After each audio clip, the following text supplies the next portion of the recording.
warahmatullahi wabarakatuh. Saya Siti Nabiha binti Azmi, nombor metrik 273657. Pada hari ini, saya dan juga rakan sekumpulan akan berkongsi pendapat masing-masing tentang topik yang telah dibincangkan oleh webinar yang telah kami jalankan, iaitu mengenai isu dan cabaran industri kreatif berkaitan Akta Penapisan Filem 2002. Baiklah, saya mulakan dengan pendapat saya secara peribadi. Pada keseluruhan perbincangan, saya tertarik dengan kata-kata dari panel jemputan kita, iaitu Puan Nordiana, yang berpendapat bahawa sesuatu undang-undang itu adalah dibuat untuk masyarakat supaya kita menyesuaikan diri dengannya. Bukan sebaliknya, di mana sesetengah pandangan yang berpendapat bahawa undang-undang itu perlu digubal, undang-undang ini perlu disemak semula dan sebagainya. Hal ini dikaitkan pula dengan etika. Pada pendapat saya, etika dan undang-undang sememangnya berkait rapat. Jika kita seorang yang beretika, maka undang-undang akan sentiasa menjadi garis panduan dalam hidup kita. Sama juga seperti mereka yang digelar penggiat seni perfilman yang pakar di dalam menghasilkan kandungan-kandungan berpengaruh. Di antara mereka ini, sewajarnya mengambil tahu, bahkan wajar menguasai pengetahuan tentang undang-undang yang berkuat kuasa, tambahan pula kepada industri atau bidang yang mereka ceburi. Mendengar penjelasan dari panel jemputan bahawa sesetengah dari mereka tidak mengambil tahu tentang akta yang berkuat kuasa ke atas industri perfilman, iaitu Akta Penapisan Filem 2002 ini, sehinggalah mereka dikenakan tindakan dari pihak berkuasa ke atas sabitan kesalahan di bawah akta tersebut. Bagi saya juga, tidak ada istilah undang-undang yang lapuk dimakan zaman. Namun, yang lapuk dimakan zaman itu adalah sikap dan etika di dalam diri kita sendiri. Jadi, yang perlu digubal atau diperbaiki bukanlah undang-undang, tetapi fikiran dan rasional seseorang itu. Assalamualaikum, nama saya Muhammad Ikram bin Ibrahim, nombor metrik 270033. Menerusi webinar yang telah berlangsung pada tempoh hari, banyak ilmu-ilmu yang saya dapat mengenai Akta Penapisan Filem 2002 Akta 620. Pada pandangan saya, akta ini sangat penting kepada negara kita, memandangkan negara kita sebuah negara Islam dan rakyatnya juga terdiri daripada pelbagai bangsa. Jika tidak ada akta ini, berkemungkinan banyak filem-filem yang tak bertapis ditayangkan. Di negara kita, kandungan-kandungan negatif terutamanya yang berkait dengan lucah dan isu-isu perkauman sangat dilarang kerana ia boleh menimbulkan kemarahan dalam kalangan masyarakat. Hal-hal seperti ini boleh meningkatkan masalah sosial dalam kalangan anak-anak muda dan juga boleh meruntuhkan semangat perpaduan kaum dalam kalangan masyarakat. Saya juga ingin memberikan pandangan mengenai etika dalam bidang produksi atau penyiaran seperti mana yang telah disampaikan oleh Puan Nordiana. Sememangnya sesebuah produksi itu perlu berpegang kepada etika dalam setiap aspek di dalam bidang ini. Hal ini kerana ia mampu mempengaruhi hasil kerja sesebuah produksi itu sendiri, sama ada karya yang dihasilkan tersebut dapat menghiburkan penonton atau boleh juga berlaku hal yang sebaliknya sehingga filem tersebut terpaksa diharamkan. Apabila sesebuah produksi itu mempunyai etika, hasil kerja mereka mampu mencipta sebuah karya yang berkualiti di mana ia mampu memberikan manfaat kepada masyarakat. Sekian saja daripada saya. Terima kasih. Assalamualaikum, nama saya Muhammad Hamizan, nombor metrik saya 275360.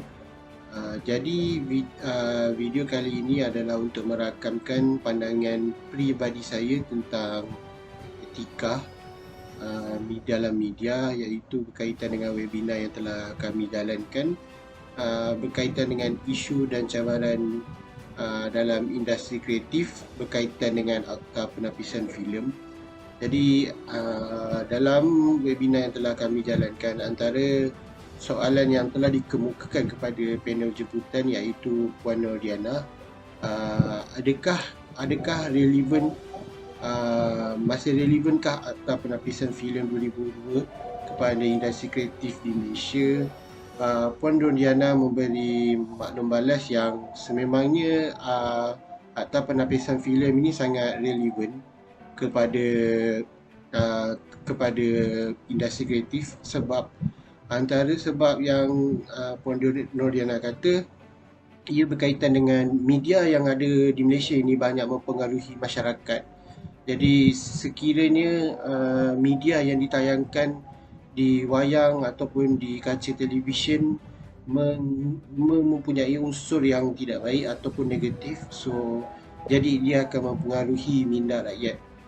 Jadi pada pendapat saya, seperti yang Puan Nurdiana kata, saya rasa memang patut pun akta penapisan filem ni ada. Kalau tidak, sekiranya akta ini tidak wujud atau tidak digunakan pakai di Malaysia, berkemungkinan setiap media yang ditayangkan di televisyen maupun di wayang tidak akan ditapis dan akan mempunyai unsur-unsur seperti pornografi ataupun kata-kata kesat yang boleh meresap ke dalam minda masyarakat kita. Seperti yang kita tahu, kalau media di barat, mereka tidak terlampau menyekat setiap media mereka kerana bagi mereka itu adalah konten ataupun isi yang perlu ada dalam mereka punya media untuk menarik lebih ramai penonton untuk melihat. Tapi di Malaysia, dengan agama Islam sebagai agama rasmi dan mempunyai masyarakat yang berbilang kaum, jadi saya rasa akta penapisan filem ni memang sepatutnya diguna pakai di Malaysia untuk membendung sebarang isi-isi ataupun konten yang sensitif yang boleh menyebabkan masyarakat kita menjadi huru-hara. Itu antara pendapat saya, pendapat peribadi saya mengenai webinar yang telah kami jalankan. Sekian, terima kasih. Hai, Assalamualaikum warahmatullahi wabarakatuh. Nama saya Ahmad Fizuddin bin Khalid dan matrik nombor saya 275474. So, saya hari ini nak beri pandangan saya kepada pada undang-undang media. So, pada pandangan saya, undang-undang media ni sangatlah penting untuk Malaysia, kerana jika tak ada undang-undang ni,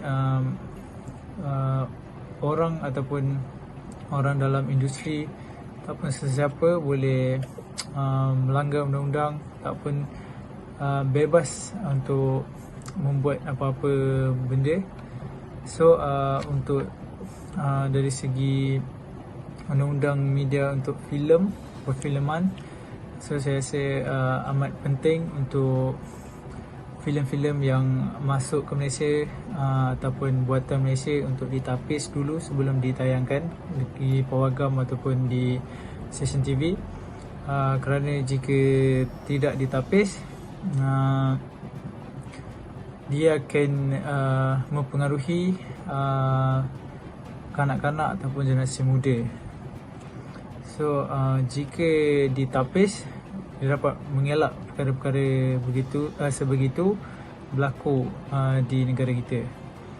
So, satu lagi, saya bagi contoh sekarang tengah hangat sekarang contoh filem Buzz Lightyear, walaupun dia adalah karakter kartun, tapi ada adegan yang pasangan sejenis. So, nasib baik ada undang-undang dan undang-undang untuk tapis dulu filem-filem luar untuk masuk ke Malaysia.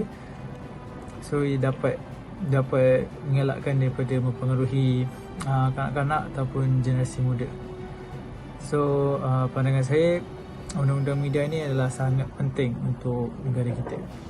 Sekian, terima kasih. Assalamualaikum warahmatullahi wabarakatuh. Nama saya Wan Nur Hakimah binti Ismail, nombor matrik 273612.